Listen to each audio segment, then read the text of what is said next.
Hi friends, എല്ലാവർക്കും PSC winning ഷോട്ട്സിൻ്റെ പുതിയൊരു ക്ലാസ്സിലേക്ക് സ്വാഗതം. നമ്മൾ നോക്കാൻ പോകുന്നത് കാറ്റഗറി നമ്പർ 097/2024. ആ കാറ്റഗറിയിൽ നടന്ന ഒരു പരീക്ഷയുടെ ചോദ്യപേപ്പറാണ്. ഒന്നാമത്തെ ചോദ്യം: താഴെ കൊടുത്തിരിക്കുന്ന സംഭവങ്ങളിലും അവയുടെ കാലഗണനയിലും തെറ്റായ ജോഡി ഏതെന്ന് കണ്ടെത്തുക. പാലിയം സത്യാഗ്രഹം 1947-48 നിവർത്തന പ്രക്ഷോഭം 1935 എന്നാണ് കൊടുത്തേക്കുന്നത്, തെറ്റാണ്. 1932 നിവർത്തന പ്രക്ഷോഭം. പട്ടിണി ജാഥ 1936 ശരിയാണ്. ഗുരുവായൂർ സത്യാഗ്രഹം 31-32 ശരിയാണ്. അപ്പോൾ ഇതിൽ തെറ്റായതാണ് ചോദിച്ചേക്കുന്നത്. ഏതാണ്? ഓപ്ഷൻ രണ്ടാമത്തെയാണ്. അപ്പോൾ രണ്ടാമത്താണ് തെറ്റ്. നിവർത്തന പ്രക്ഷോഭം 1935 തെറ്റാണ്. 32 ഓപ്ഷൻ സി ആണ് ഇവിടെ ആൻസർ ആയിട്ട് വരുന്നത്. ഒന്നാമത്തേതിൻ്റെ ആൻസർ ഓപ്ഷൻ സി. രണ്ടാമത്തെ ചോദ്യം: പോർച്ചുഗീസ് കാലഘട്ടത്തിൽ ഉദയംപേരൂർ സുനഹദോസിൻ്റെ 1599 ഉദയംപേരൂർ സുനഹദോസിൻ്റെ അധ്യക്ഷൻ ആരായിരുന്നു? Bishop Alexis D Menezes. കേട്ടോ, ബിഷപ്പ് അലക്സിസ് ഡി മെനസിസ് ആണ്. ഓപ്ഷൻ ബി ആണ് ശരിയായ ഉത്തരം. മൂന്നാമത്തെ ചോദ്യത്തിലേക്ക് നമുക്ക് പോകാം. താഴെ തന്നിരിക്കുന്ന ഇന്ത്യയിലെ സാമൂഹിക പ്രസ്ഥാനങ്ങളുടെയും അവയുടെ സ്ഥാപകരുടെയും ശരിയായ ജോഡിയത്? സത്യശോധക സമാജ് കൊടുത്തിട്ടുണ്ട്, ജ്യോതിറാവ് ഫുലെ ശരിയാണ്. ആര്യ സമാജം കൊടുത്തിട്ടുണ്ട്, ആത്മാറാം പാണ്ഡുരംഗ് തെറ്റാണ്. പ്രാർത്ഥനാ സമാജം സ്വാമി ദയാനന്ദ സരസ്വതി തെറ്റാണ്. ഹിതകാരിണി സമാജം വീരേശ്വരങ്കിലും ശരിയാണ്. അപ്പോൾ ഇതിൽ ശരിയായതാണ് ചോദിച്ചേക്കുന്നത് 1ഉം 4ഉമാണ് കേട്ടോ. 1ഉം 4ഉമാണ് ശരിയായ ഉത്തരമെന്ന് പറഞ്ഞിട്ടുണ്ടെങ്കിൽ. ക്ലിയർ അല്ലേ? ഓക്കെ, നാലാമത്തെ ചോദ്യം നമുക്ക് നോക്കാം. ഇന്ത്യൻ സ്വാതന്ത്ര്യ സമരവുമായി ബന്ധപ്പെട്ട് പിൻതീയതി വച്ച ചെക്ക് എന്ന് ഗാന്ധിജി വിശേഷിപ്പിച്ചത് എന്തിനെയാണ്? ക്രിപ്സ് മിഷനെയാണ് കേട്ടോ. ഓപ്ഷൻ ഡി, ക്രിപ്സ് മിഷനെയാണ് അദ്ദേഹം അങ്ങനെ വിശേഷിപ്പിച്ചത്. അഞ്ചാമത്തെ ചോദ്യത്തിലേക്ക് പോകാം. ജർമ്മൻ ഏകാധിപതിയായിരുന്ന അഡോൾഫ് ഹിറ്റ്ലറുടെ രഹസ്യ പോലീസ് അറിയപ്പെട്ടിരുന്നത് എങ്ങനെയാണ്? ഗെസ്റ്റപ്പോ. ഓപ്ഷൻ ഡി ആണ്, ഗെസ്റ്റപ്പോ. ആറാമത്തെ ചോദ്യം: അന്താരാഷ്ട്ര ക്രിക്കറ്റ് കൗൺസിലിൻ്റെ ICC നേതൃത്വത്തിൽ 2024 T20 ക്രിക്കറ്റ് ലോകകപ്പിന് ആതിഥേയത്വം വഹിക്കുന്ന രാജ്യങ്ങളിൽ ശരിയായത് കണ്ടെത്തുക.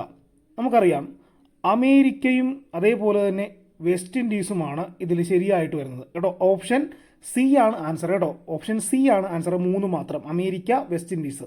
മൂന്നാമത്തെ ഓപ്ഷനാണ് കറക്റ്റ് കേട്ടോ. America, west Indies. Option C ആണ് ഇപ്പോൾ ആൻസർ ആയിട്ട് വരുന്നത്. ഏഴാമത്തെ ചോദ്യത്തിലേക്ക് പോകാം. ദുർഘടമായ പ്രദേശങ്ങളുടെ ഉയരം ഭൂസർവേയിലൂടെ കണ്ടെത്താൻ കഴിയാതെ വരുമ്പോൾ ആ പ്രദേശത്തിൻ്റെ ഉയരം തുടർച്ചയില്ലാത്ത രേഖകളാൽ ഭൂപടങ്ങളിൽ സൂചിപ്പിക്കുന്ന രീതിയാണ് ഫോം ലൈൻ എന്ന് പറയും. ഓപ്ഷൻ ബി ആണ് ആൻസർ. ചോദ്യം ശരിക്കും വായിക്കുക. ദുർഘടമായ പ്രദേശങ്ങളുടെ ഉയരം ഭൂസർവേയിലൂടെ കണ്ടെത്താൻ കഴിയാതെ വരുമ്പോൾ ആ പ്രദേശത്തിൻ്റെ ഉയരം തുടർച്ചയില്ലാത്ത രേഖകളാൽ ഭൂപടങ്ങളിൽ സൂചിപ്പിക്കുന്ന രീതിയാണിത് ഫോം ലൈൻ എന്ന് പറയുന്നത്. ഓപ്ഷൻ ബി ആണ് ആൻസർ. അടുത്ത ചോദ്യം സ്ഥിരം ചോദ്യമാണ്. ലിപുലെക്ക് ചുരം ബന്ധിപ്പിക്കുന്ന പ്രദേശങ്ങൾ. ലിപുലെക്ക് ഉത്തരാഖണ്ഡ്, ടിബറ്റ്. ഉത്തരാഖണ്ഡ്, ടിബറ്റ് കേട്ടോ. ലിപുലെക്ക് ചുരം ഉത്തരാഖണ്ഡ്, ടിബറ്റ് ആണ് ആൻസർ കേട്ടോ. ഒൻപതാമത്തെ ചോദ്യത്തിലേക്ക് നോക്കാം. ഇന്ത്യയിൽ ഏറ്റവും കൂടിയ ചൂട് രേഖപ്പെടുത്തിയ സ്ഥലം ഏത്? ഇന്ത്യയിൽ ഏറ്റവും കൂടിയ ചൂട് രേഖപ്പെടുത്തിയ സ്ഥലം ഏതാണെന്നാണ് ചോദ്യം.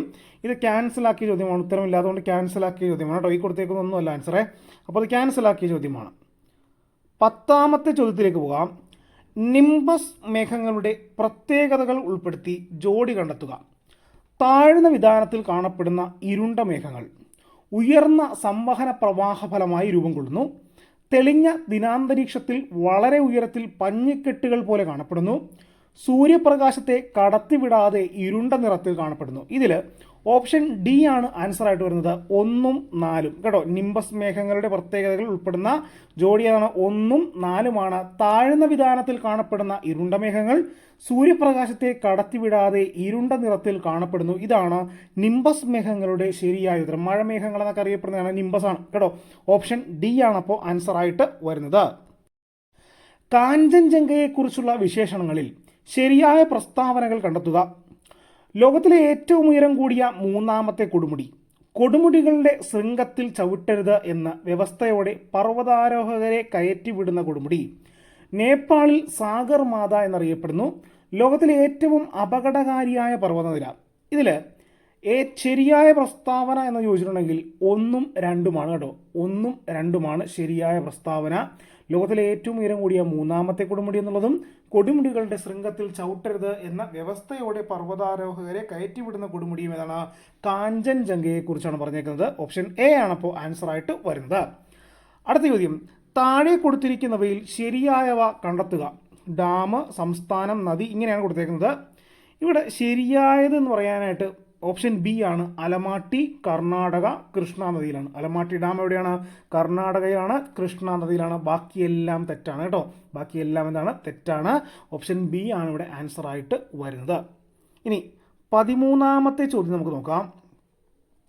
ഇന്ത്യൻ കാർഷികോൽപ്പന്ന കയറ്റുമതിയിൽ ആദ്യ 3 സ്ഥാനത്ത് നിൽക്കുന്ന കാർഷിക വിളകൾ താഴെ നൽകുന്നു. ശരിയായ ക്രമത്തിലുള്ളത് കണ്ടെത്തി എഴുതുക. 1 സമുദ്രോൽപ്പന്നങ്ങൾ, 3 ബസ്മതി ഒഴികെയുള്ള അരി, അടുത്തത് പഞ്ചസാര. ഇങ്ങനെയാണ് ഓർഡർ പോകുന്നത്. സമുദ്രോൽപ്പന്നങ്ങൾ, ബസ്മതി ഒഴികെയുള്ള അരി, പഞ്ചസാര. ഓപ്ഷൻ ബി ആണ് കറക്റ്റ് ആൻസർ കേട്ടോ. ഓപ്ഷൻ ബി ആണ് കറക്റ്റ് ആയിട്ടുള്ള ആൻസർ ആയിട്ട് വരുന്നത്. 14ാമത്തെ ചോദ്യം PSC ക്യാൻസലാക്കിയ ചോദ്യമാണ് കേട്ടോ. 14ാമത്തത് പുത്തൻ സാമ്പത്തിക നയവുമായി ബന്ധപ്പെട്ടാണ് അത് ക്യാൻസലാക്കിയത്. ആൻസർ ഇല്ലാത്തതുകൊണ്ട് ക്യാൻസലാക്കിയ ചോദ്യമാണ്. 15ാമത്തെ ചോദ്യം നോക്കാം. നീതി ആയോഗിൻ്റെ 4ാം വട്ട വാർഷിക ആരോഗ്യ സൂചികയിലെ റഫറൻസ് വർഷ റാങ്ക് അനുസരിച്ച് 2019-20 റാങ്ക് അനുസരിച്ച് വലിയ സംസ്ഥാനങ്ങൾക്കിടയിലെ ആകെ പ്രകടനത്തിൽ ഏറ്റവും മുന്നിൽ നിൽക്കുന്ന 4 സംസ്ഥാനങ്ങൾ നൽകിയിരിക്കുന്നു. ആരോഹണ ക്രമത്തിൽ ശരിയായത് കണ്ടെത്തുക. കേരളം, തമിഴ്നാട്, തെലുങ്കാന, ആന്ധ്രാപ്രദേശ്. ഇങ്ങനെയാണ് ആ ഓർഡർ പോകുന്നത് കേട്ടോ. കേരളം, തമിഴ്നാട്, തെലുങ്കാന, ആന്ധ്രാപ്രദേശ്. ചോദ്യം ശ്രദ്ധിക്കുക. നീതി ആയോഗിൻ്റെ 4ാം വട്ട വാർഷിക ആരോഗ്യ സൂചികയിലെ റഫറൻസ് വർഷ റാങ്ക് അനുസരിച്ച് വലിയ സംസ്ഥാനങ്ങൾക്കിടയിലെ ആകെ പ്രകടനത്തിൽ ഏറ്റവും മുന്നിൽ നിൽക്കുന്ന 4 സംസ്ഥാനങ്ങൾ നൽകിയിരിക്കുന്നു. ആരോഹണ ക്രമത്തിൽ ശരിയായവ തിരഞ്ഞെടുത്തെഴുതുക. കേരളം, തമിഴ്നാട്, തെലുങ്കാന, ആന്ധ്രാപ്രദേശ്. ചോദ്യം വായിക്കാനുള്ള ഒരു മനസ്സുണ്ടാകണം എപ്പോഴും. അപ്പോൾ ഈ ക്ലാസ് ഇഷ്ടമായാൽ തീർച്ചയായിട്ടും ഒന്ന് ലൈക്ക് ചെയ്യുക. ഓക്കെ, അടുത്ത ചോദ്യം 16ാമത്തെ ചോദ്യം. 2ാം പഞ്ചവത്സര പദ്ധതിയുമായി ബന്ധപ്പെട്ട് താഴെ നൽകിയിരിക്കുന്നതിൽ ശരിയല്ലാത്ത വസ്തുത ഏത്? അടിസ്ഥാന വ്യവസായങ്ങൾക്ക് പ്രാധാന്യം നൽകി വളർച്ചാ ലക്ഷ്യം 5.6%. പൊതുമേഖലയ്ക്ക് കൂടുതൽ പ്രാധാന്യം നൽകി മെഹലനോബിസ് മോഡലിനെ അടിസ്ഥാനമാക്കിയാണ് പ്ലാൻ നടപ്പിലാക്കിയത്. ഇതിൽ ഓപ്ഷൻ ബി ആണ് കറക്റ്റ് കേട്ടോ. വളർച്ചാ ലക്ഷ്യം 5.6% എന്നുള്ളത് ശരിയല്ലാത്ത പ്രസ്താവനയാണ് കേട്ടോ. ശരിയല്ലാത്ത പ്രസ്താവനയാണ് ചോദിച്ചിരിക്കുന്നത്. വളർച്ചാ ലക്ഷ്യം 5.6 എന്നുള്ളത് അതിന് ലക്ഷ്യമല്ലായിരുന്നു. ബാക്കിയെല്ലാം എന്താണ്? 2ാം പഞ്ചവത്സര പദ്ധതിയുമായി ബന്ധപ്പെട്ടതാണ്. നമുക്ക് അടുത്ത ചോദ്യം നോക്കാം. 17ാമത്തെ ചോദ്യം നോക്കാം. റിസർവ് ബാങ്കിൻ്റെ പണനയവുമായി ബന്ധപ്പെട്ട് താഴെ നൽകിയിരിക്കുന്ന പ്രസ്താവനകളെക്കുറിച്ചുള്ള ശരിയായ ഓപ്ഷൻ കണ്ടെത്തി എഴുതുക. അപ്പോൾ ഇതിൽ 1ാമത്തെ പ്രസ്താവന, വാണിജ്യ ബാങ്കുകൾക്ക് വായ്പ നൽകുമ്പോൾ റിസർവ് ബാങ്ക് ഈടാക്കുന്ന നിരക്കാണ് റിപ്പോ റേറ്റ്. പ്രസ്താവന 2, വാണിജ്യ ബാങ്കുകളിൽ നിന്നും വായ്പ എടുക്കുമ്പോൾ റിസർവ് ബാങ്ക് അവർക്ക് നൽകുന്ന നിരക്കാണ് റിവേഴ്സ് റിപ്പോ റേറ്റ്. പ്രസ്താവന 3, റിവേഴ്സ് റിപ്പോ നിരക്ക് എല്ലായ്പ്പോഴും റിപ്പോ നിരക്കിനേക്കാൾ കൂടുതലായിരിക്കും. പ്രസ്താവന 1ഉം 2ഉം എന്താണ്? ശരിയാണ്. 3ാമത്തത് ശരിയല്ല, തെറ്റാണ്. അപ്പോൾ ഇതിൽ ആൻസർ വരുന്നത് എന്താണ്? ഓപ്ഷൻ എ ആണ് കേട്ടോ. 17ാമത്തെ ആൻസർ ഓപ്ഷൻ എ ആണ്. 18ാമത്തെ ചോദ്യത്തിലേക്ക് പോകാം. ഹരിത വിപ്ലവത്തിൻ്റെ ഫലങ്ങളിൽ ഉൾപ്പെടാത്തത് കണ്ടെത്തി എഴുതുക. തൊഴിൽ ലഭ്യത കുറഞ്ഞു എന്നുള്ളത് അതിൻ്റെ ഫലങ്ങളിൽ ഉൾപ്പെടാത്ത കാര്യമാണ് കേട്ടോ. തൊഴിൽ ലഭ്യത കുറഞ്ഞു എന്നുള്ളത് ഓപ്ഷൻ ഡി ആണ് ഇപ്പോൾ ആൻസർ ആയിട്ട് വരുന്നത്. 19ാമത്തെ ചോദ്യം. താഴെ നൽകിയിരിക്കുന്ന പട്ടികയിൽ 2021-22 മൊത്തം കൂട്ടിച്ചേർത്ത മൂല്യത്തിലേക്കുള്ള GVA വിവിധ മേഖലകളുടെ സംഭാവന നൽകിയിരിക്കുന്നു.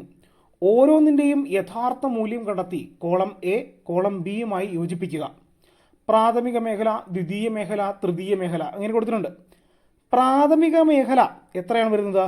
പ്രാഥമിക 21%, ദ്വിതീയ മേഖല 26.50%, തൃതീയ മേഖല 52.50. അപ്പോൾ ഓപ്ഷൻ സി ആണ് കറക്റ്റ് ആയിട്ടുള്ള കേട്ടോ. ഓപ്ഷൻ സി ആണ് കറക്റ്റ് ആയിട്ടുള്ള ആൻസർ എന്ന് പറഞ്ഞിട്ടുണ്ടെങ്കിൽ കേട്ടോ. 19ാമത്തെ ആൻസർ ഓപ്ഷൻ സി ആണ്. 20ാമത്തെ ചോദ്യം നിർദ്ദേശ തത്വങ്ങളുമായി ബന്ധപ്പെട്ടാണ്. ഇതിൽ ആൻസർ ഇല്ലാത്ത കാരണം എന്താണ്? തെറ്റാണ്. അതേപോലെ തന്നെ 21ാമത്തതിൻ്റെ ആൻസറും ഇല്ല, അതും ക്യാൻസൽ ആക്കിയ ചോദ്യമാണ് 21. 22ാമത്തെ ചോദ്യത്തിലേക്ക് പോകാം. ഇന്ത്യൻ ഭരണഘടനയിലെ മൗലിക ഘടകങ്ങളെക്കുറിച്ച് തന്നിരിക്കുന്ന പ്രസ്താവനകളിൽ തെറ്റായ പ്രസ്താവന അല്ലെങ്കിൽ പ്രസ്താവനകൾ ഏവ എന്നാണ് ചോദിച്ചേക്കുന്നത്. മൗലിക ഘടകങ്ങളെക്കുറിച്ച് പറയുമ്പോൾ 6-18 വയസ്സ് പ്രായമുള്ള കുട്ടികളെ സ്കൂളിൽ അയക്കേണ്ടത് എല്ലാ രക്ഷിതാക്കളുടെയും കടമയാണ്. അപ്പോൾ തെറ്റായ പ്രസ്താവന പറഞ്ഞിട്ടുണ്ടെങ്കിൽ ഈ ഒന്നാമത്തെ പ്രസ്താവന തന്നെയാണ് കേട്ടോ. ഒന്നാമത്തെ പ്രസ്താവന തന്നെയാണ് തെറ്റായിട്ടുള്ള പ്രസ്താവന. ബാക്കിയെല്ലാം എന്താണ്, ശരിയാണ്. ഈ പറയുന്ന മൗലിക കടമകളെക്കുറിച്ച് പറയുന്ന കാര്യത്തിൽ പറയുന്നതാണ് കേട്ടോ. അപ്പോൾ ഇതിന് ആൻസർ വരുന്നതാണ് ഓപ്ഷൻ സി ആണ്. 23ാമത്തെ ചോദ്യം നോക്കാം. കേന്ദ്ര മന്ത്രിസഭയുമായി ബന്ധപ്പെട്ട ശരിയായ പ്രസ്താവനകൾ ഏവ? ഓരോ വകുപ്പിൻ്റെയും സ്വതന്ത്ര ചുമതല ലഭിക്കാത്ത മന്ത്രിമാരാണ് ഉപമന്ത്രിമാർ. ഏറ്റവും പ്രധാനപ്പെട്ട വകുപ്പുകളുടെ സ്വതന്ത്ര ചുമതലയുള്ള മന്ത്രിമാരാണ് സഹമന്ത്രിമാർ. നിർമ്മല സീതാരാമൻ, അമിത് ഷാ തുടങ്ങിയവർ ക്യാബിനറ്റ് മന്ത്രിമാരാണ്. ഇന്ത്യയിലെ മന്ത്രിമാരിൽ ഏറ്റവും ഉയർന്ന റാങ്കിലുള്ളവരാണ് സഹമന്ത്രിമാർ. ഇതിൽ ശരിയായ പ്രസ്താവനകളെന്ന് പറഞ്ഞാൽ 1ഉം 3ഉമാണ് കേട്ടോ. 1ഉം 3ഉമാണ് ശരിയായ പ്രസ്താവനകൾ. കേന്ദ്ര മന്ത്രിസഭയുമായി ശരിയായ പ്രസ്താവനകൾ 1ഉം 3ഉമാണ്. ഒരു വകുപ്പിൻ്റെയും സ്വതന്ത്ര ചുമതല ലഭിക്കാത്ത മന്ത്രിമാരാണ് ഉപമന്ത്രിമാരെന്നുള്ളതും നിർമ്മല സീതാരാമൻ, അമിത് ഷാ തുടങ്ങിയവർ ക്യാബിനറ്റ് മന്ത്രിമാരാണെന്നുള്ളതും ശരിയായ പ്രസ്താവനയാണ്. 24ാമത്തെ ചോദ്യം. ഇന്ത്യയിലെ ഉപരാഷ്ട്രപതിമാരെ കാലക്രമത്തിൽ എഴുതുക. വി ഗിരിയുണ്ട്, ആർ വെങ്കിട്ടരാമനുണ്ട്, ജഗദീപ് ധൻഖർ ഉണ്ട്, മുഹമ്മദ് ഹമീദ് അൻസാരി ഉണ്ട്. അപ്പോൾ ഇതിൽ കറക്റ്റ് വരിക ഓപ്ഷൻ ബി ആണ്. ഒന്നാമത്തത് വി ഗിരി, രണ്ടാമത്തത് ആർ വെങ്കിട്ടരാമൻ തന്നെയാണ്. അതേപോലെ അത് കഴിഞ്ഞ് വരുന്നത് മുഹമ്മദ് ഹമീദ് അൻസാരിയാണ്. അത് കഴിഞ്ഞ് ജഗദീപ് ധൻഖർ ആണ്. അപ്പോൾ ഈ പറയുന്ന ഓപ്ഷൻ ബി ആണ് 24ന്റെ കറക്റ്റ് ആയിട്ടുള്ള ആൻസർ കേട്ടോ. ആദ്യം വി ഗിരി, അത് കഴിഞ്ഞ് ആർ വെങ്കിട്ടരാമൻ, അത് കഴിഞ്ഞ് മുഹമ്മദ് ഹമീദ് അൻസാരി, അത് കഴിഞ്ഞ് ജഗദീപ് ധൻഖർ. അതൊന്ന് ഓർത്തിരിക്കുക. ഇനിയും ചോദിക്കാം. 25ാമത്തെ ചോദ്യം നോക്കാം. ചേരുംപടി ചേർക്കാനാണ് പറഞ്ഞേക്കുന്നത്. ഹേബിയസ് കോപ്പസ് ഉണ്ട്, മാൻഡമസ് ഉണ്ട്, പ്രൊഹിബിഷൻ ഉണ്ട്, കൊവാറന്റോ ഉണ്ട്. ഹേബിയസ് കോപ്പസ് എന്നാൽ ശരീരം ഹാജരാക്കുക എന്നുള്ളതാണ് രണ്ടാമത്തെ ചേരുന്നത്. ഇനി മാൻഡമസ് എന്ന് പറഞ്ഞിട്ടുണ്ടെങ്കിൽ എന്താണ്, ഞാൻ കൽപ്പിക്കുന്നു, ഞങ്ങൾ ആജ്ഞാപിക്കുന്നു എന്നാണ് പറയുന്നത് കേട്ടോ. മാൻഡമസ് നാം കൽപ്പിക്കുന്നു, ഞങ്ങൾ ആജ്ഞാപിക്കുന്നു, അത് 4ാമത്താണ്. പ്രൊഹിബിഷൻ എന്ന് പറഞ്ഞാൽ എന്താണ്, പ്രൊഹിബിഷൻ ഓപ്ഷൻ 3ാമത്തതാണ്. പ്രൊഹിബിഷൻ നിരോധനം എന്നാണ്. പ്രൊഹിബിഷൻ എന്ന് പറഞ്ഞാൽ നിരോധനം. കൊവാറന്റോ എന്നാൽ എന്താണ്, എന്ത് അധികാരം. കൊവാറന്റോ എന്തധികാരം. അപ്പോൾ ഇതിൽ ആൻസർ ആയിട്ട് ഏതാണ് വരുന്നത്? ഓപ്ഷൻ എ ആണ് ആൻസർ ആയിട്ട് 25ന്റെ വരുന്നതെന്ന് ഓർത്തിരിക്കുക. 26ാമത്തെ ചോദ്യം. ശരിയായ പ്രസ്താവനകൾ ഏവ? ഐക്യരാഷ്ട്ര സംഘടനയിൽ ഇപ്പോൾ 193 രാജ്യങ്ങളും 2 നിരീക്ഷണ രാജ്യങ്ങളുമുണ്ട്. ഐക്യരാഷ്ട്ര സംഘടനയുടെ ആസ്ഥാനം ന്യൂയോർക്കാണ്. ഐക്യരാഷ്ട്ര സംഘടനയുടെ സെക്രട്ടറി ജനറലായിരുന്ന കോഫി അന്നൻ ഖാനാക്കാരൻ ആയിരുന്നു. യുനെസ്കോയുടെ ആസ്ഥാനം പാരീസാണ്. ഇതിൽ ശരിയായ പ്രസ്താവനകൾ എന്ന് പറഞ്ഞാൽ എല്ലാം, അതായത് 1, 2, 3, 4 ശരിയായ പ്രസ്താവനകൾ ആണ് എന്ന കാര്യം ഓർത്തിരിക്കുക. ഓപ്ഷൻ ഡി ആണ് അപ്പോൾ ആൻസർ ആയിട്ട് വരുന്നത്. ഇതിൽ എന്തുകൊണ്ട് മാർക്ക് ചെയ്യുന്നില്ല, ആൻസർ മാർക്ക് ചെയ്യുന്നില്ല എന്നുണ്ടെങ്കിൽ കാര്യം വായിക്കുക, ചോദ്യം വായിക്കാനുള്ള ഒരു മനസ്സ് നിങ്ങൾക്ക് ഉണ്ടാകാൻ വേണ്ടിയാണ് കേട്ടോ. വെറുതെ അടയാളപ്പെടുത്തി പോകുകയാണെങ്കിൽ നിങ്ങൾ ജസ്റ്റ് ആൻസർ മാത്രം നോക്കി പോകുള്ളൂ, വായിക്കില്ല, പഠിക്കില്ല. അപ്പോൾ അടുത്ത ചോദ്യത്തിലേക്ക് പോകാം. 27ാമത്തെ ചോദ്യം. നീതി ആയോഗിൻ്റെ പൂർണ്ണരൂപം ഏത് എന്നാണ്? National institution for transforming India.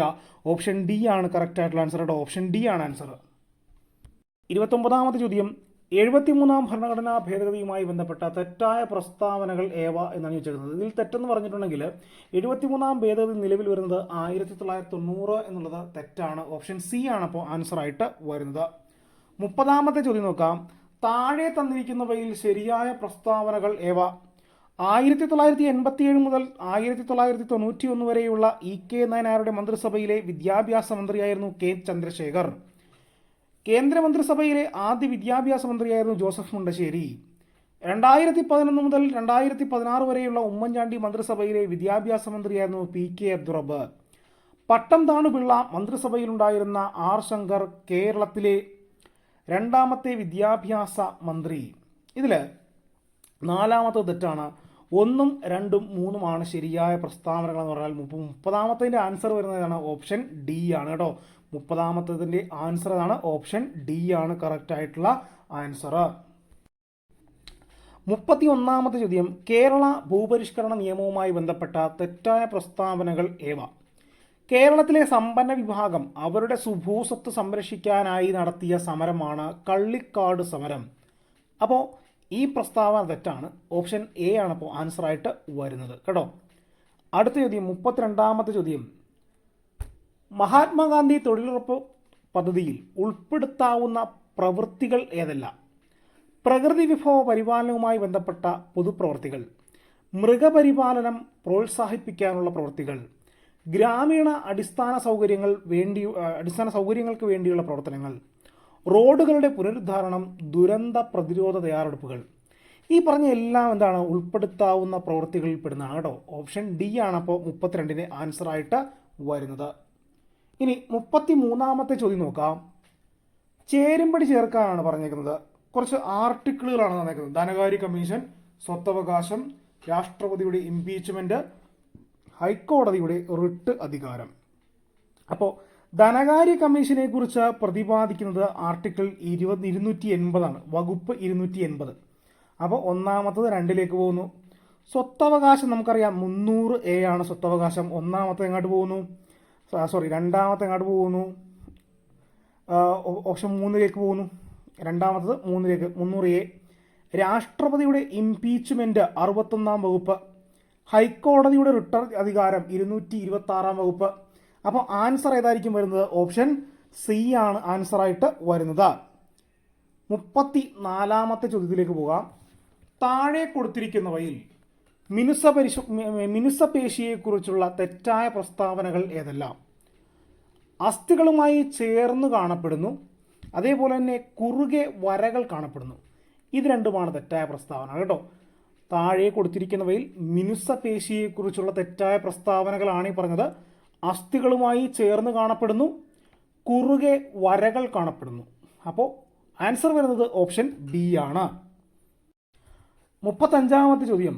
അക്ഷാസ്ഥികൂടവുമായി ബന്ധപ്പെട്ട ചിത്രീകരണം നിരീക്ഷിച്ച് ശരിയായ ജോഡി തിരഞ്ഞെടുക്കുക. വാരിയെല്ലുകൾ 24 അസ്ഥികൾ എന്നുള്ളതാണ് അതിൽ കറക്റ്റായിട്ടുള്ള ആൻസർ കേട്ടോ. വാരിയെല്ലുകൾ 24 അസ്ഥികൾ, ബാക്കിയെല്ലാം തെറ്റാണ്. അപ്പോൾ ശരിയായ ജോഡി ഏതാണ്? വാരിയെല്ലുകൾ 24 അസ്ഥികൾ എന്നുള്ള ഓപ്ഷൻ എ ആണ് ആൻസർ. 36ാമത്തെ ചോദ്യം. ശ്വാസകോശത്തെ പൊതിഞ്ഞിട്ടുള്ള ഇരട്ട സ്ഥലം ഏത്? പ്ലൂറ. ഓപ്ഷൻ സി ആണ് പ്ലൂറ. 37ാമത്തെ ചോദ്യം. സന്ധികളെക്കുറിച്ച് താഴെ കൊടുത്തിരിക്കുന്നവയിൽ ശരിയായ പ്രസ്താവനകൾ ഏതെല്ലാം? വിജാഗിരി സന്ധി കാൽമുട്ടിൽ കാണപ്പെടുന്നു. ഇതാണ് അതിൻ്റെ ആൻസർ കേട്ടോ. ശരിയായ പ്രസ്താവന ഈ കൊടുത്തിരിക്കുന്ന സന്ധികളെക്കുറിച്ച് കൊടുത്തിരിക്കുന്നതിൽ ഓപ്ഷൻ ഒന്നാമത്തത് മാത്രമേ ശരിയുള്ളൂ. വിജാഗിരി സന്ധി കാൽമുട്ടിൽ കാണപ്പെടുന്നു, ബാക്കിയെല്ലാം എന്താണ്? തെറ്റാണ്. അപ്പോൾ ആൻസർ വരുന്നത് ഓപ്ഷൻ എ ആണ് കേട്ടോ. ഓപ്ഷൻ എ ആണ് ഒന്നാമത്തെ മാത്രം ശരി. 38ാമത്തെ ചോദ്യം PSC ക്യാൻസലാക്കിയ ചോദ്യമാണ് കേട്ടോ. 39ാമത്തെ ചോദ്യം ലൈസോസോം എന്നൊക്കെ കൊടുത്തിട്ടുണ്ട്, ലൈസോസൈമാണ്. അപ്പോൾ 39ാമത്തെ ചോദ്യം. രക്തം കട്ടപിടിക്കലിൻ്റെ ശരിയായ ക്രമം ഏത് എന്നാണ് ചോദിച്ചേക്കുന്നത്. രക്തം കട്ടപിടിക്കലിൻ്റെ ശരിയായ ക്രമം ഏത്? ത്രോംബോസിൻ അത് കൊടുത്തിട്ടുണ്ട്, ഫൈബ്രിനോജിൻ, ഫൈബ്രിൻ നാരുകൾ, അതേപോലെ തന്നെ പ്രോത്രോംബിൻ, ത്രോംബിൻ, ത്രോംബോപ്ലാസ്റ്റിൻ എന്ന രാസാഗ്നി ഉണ്ടാകുന്നു. അപ്പോൾ ഇതിൽ ഏതാണ് അതിൻ്റെ കറക്റ്റ് ഓർഡർ എന്നാണ് ചോദിച്ചേക്കുന്നത്. ആദ്യം എന്താണ്? ത്രോംബോപ്ലാസ്റ്റിൻ എന്ന രാസാഗ്നി ഉണ്ടാകുന്നു. അത് കഴിഞ്ഞ് പ്രോത്രോംബിൻ, അതിന് ത്രോംബിൻ, ഫൈബ്രിനോജൻ, ഫൈബ്രിൻ നാരുകൾ. അപ്പോൾ ഓപ്ഷൻ ഡി ആണ് ആൻസർ കേട്ടോ. 3, 2, 1 ഇങ്ങനെയാണ് പോകുന്നത് കേട്ടോ. രക്തം കട്ടപിടിക്കലിൻ്റെ ശരിയായ ക്രമമാണ് നമ്മളിപ്പോൾ പറഞ്ഞത്. അപ്പോൾ പറഞ്ഞേക്കുന്നതിൽ മൂന്നാമത്തത് ആദ്യം, രണ്ടാമത്തത് കഴിഞ്ഞിട്ട് പിന്നെ അത് കഴിഞ്ഞിട്ടാണ് ഒന്നാമത്തെ ഓപ്ഷൻ വരുന്നത്. ഓപ്ഷൻ ഡി ആണ് ആൻസർ ആയിട്ട് വരുന്നത്. 40ാമത്തെ ചോദ്യം. ഇന്ത്യൻ TB റിപ്പോർട്ട് 2023 അനുസരിച്ച് ഇന്ത്യയിൽ ഏറ്റവും കൂടുതൽ TB HIV ഇൻഫെക്ഷൻ കേസുകളുള്ള സംസ്ഥാനം ഏത്? മഹാരാഷ്ട്രയാണ് കേട്ടോ. ഓപ്ഷൻ സി ആണ് ആൻസർ. 41ാമത്തെ ചോദ്യം PSC ക്യാൻസലാക്കിയ ചോദ്യമാണ്. ഇപ്പോഴത്തെ കേന്ദ്ര ആരോഗ്യമന്ത്രി ആരെന്നുള്ളത് ക്യാൻസലാക്കിയ ചോദ്യമാണ് കേട്ടോ. അത് ആൻസർ ഇല്ലാത്തതുകൊണ്ടാണ് ക്യാൻസലാക്കിയത്. 42ാമത്തെ ചോദ്യം. ഒരു വസ്തുവിൽ അടങ്ങിയിരിക്കുന്ന ദ്രവ്യത്തിന്റെ അളവ് എന്താണ്? ഓപ്ഷൻ ബി ആണ് ആൻസർ, മാസ് കേട്ടോ. ഒരു വസ്തുവിൽ അടങ്ങിയിരിക്കുന്ന ദ്രവ്യത്തിന്റെ അളവിനെ എന്ത് പറയുന്നു? മാസ്. അടുത്ത ചോദ്യം. ദർപ്പണത്തിന്റെ പ്രതിപതന തലത്തിന് മധ്യബിന്ദു ഏതാണ്? പോൾ എന്നറിയപ്പെടുന്നത്. ഓപ്ഷൻ സി ആണ് ആൻസർ. ദർപ്പണത്തിന്റെ പ്രതിപതന തലത്തിന്റെ മധ്യബിന്ദു ഏതാണ്? പോൾ.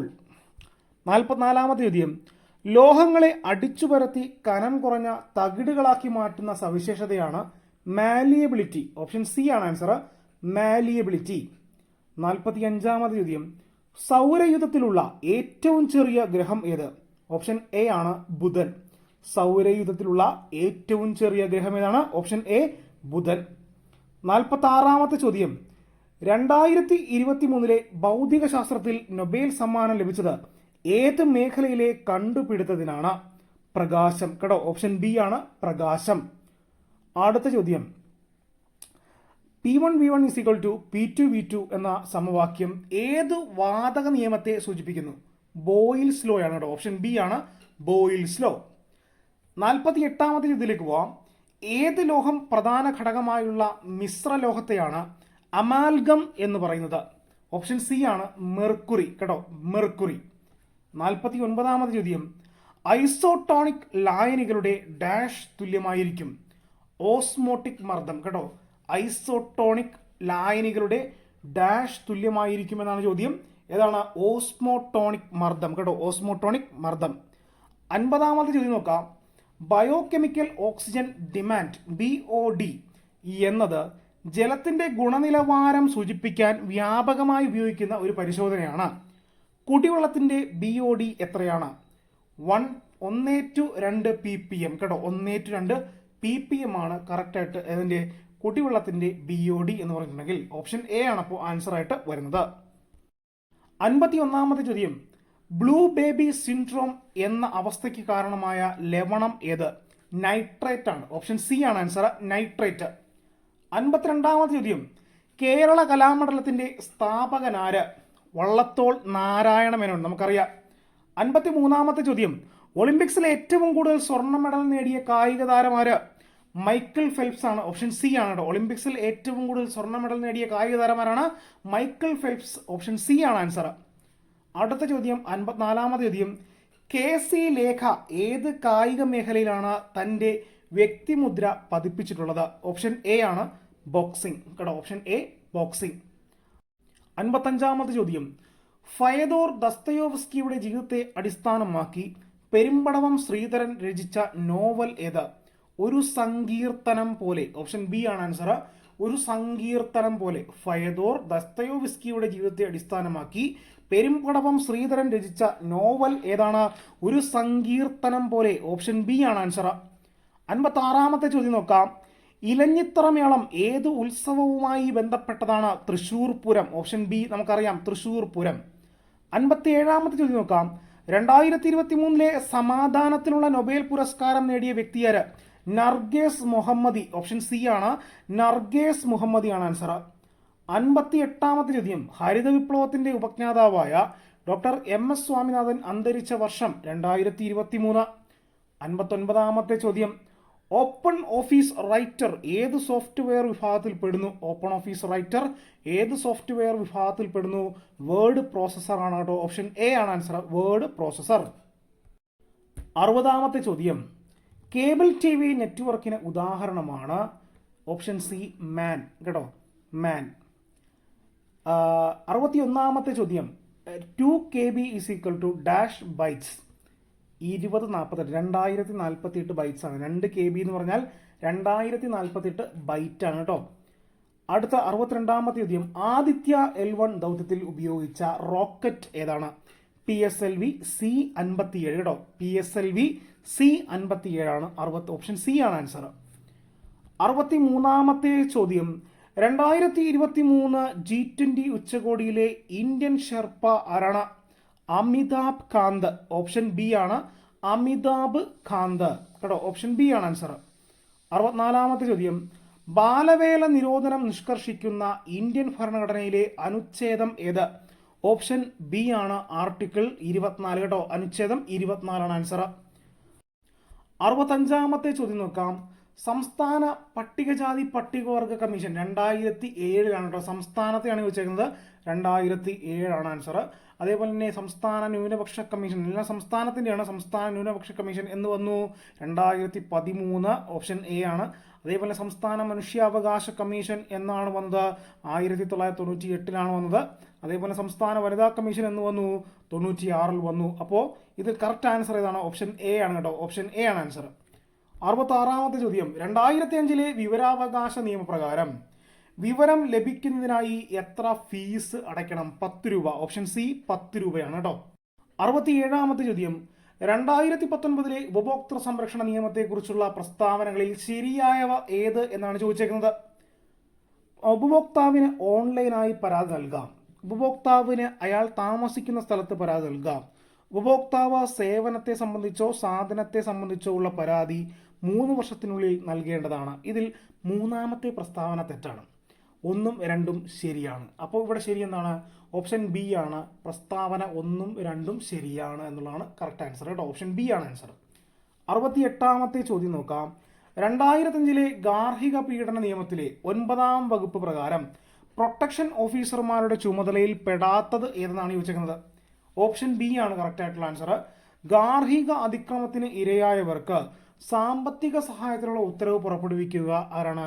ഈ മജിസ്ട്രേറ്റ് ആണ് കേട്ടോ. പ്രൊട്ടക്ഷൻ ഓഫീസർ അല്ല, മജിസ്ട്രേറ്റ് ആണ്. ഓപ്ഷൻ ബി ആണ് അപ്പോൾ എന്ത് കറക്റ്റ് ആയിട്ടുള്ള ആൻസർ. തെറ്റായ പ്രസ്താവന ഓഫീസർ ചുമതലയിൽ പെടാത്താണ് ചോദിച്ചേക്കുന്നത്. ഓപ്ഷൻ ബി ആണ് ആൻസർ. 69-ാമത്തെ ചോദ്യം, ദേശീയ ന്യൂനപക്ഷ കമ്മീഷനിലെ നിലവിലെ ചെയർപേഴ്സൺ ആര്? ഇക്ബാൽ സിംഗ് ലാൽപുര കേട്ടോ. ഓപ്ഷൻ ഡി ആണ്. ഇക്ബാൽ സിംഗ് ലാൽപുരയാണ് ശരിയായ ആൻസർ. 70-ാമത്തെ ചോദ്യം നോക്കാം. 2007 മാതാപിതാക്കളുടെയും മുതിർന്ന പൗരന്മാരുടെയും സംരക്ഷണവും ക്ഷേമവും നിയമപ്രകാരം ആരെയാണ് മുതിർന്ന പൗരൻ എന്ന് നിർവചിച്ചിരിക്കുന്നത്? 60 വയസ്സോ അതിനു മുകളിലോ ഉള്ളവരെയാണ് കേട്ടോ. ഓപ്ഷൻ എ ആണ് ആൻസർ. Option A.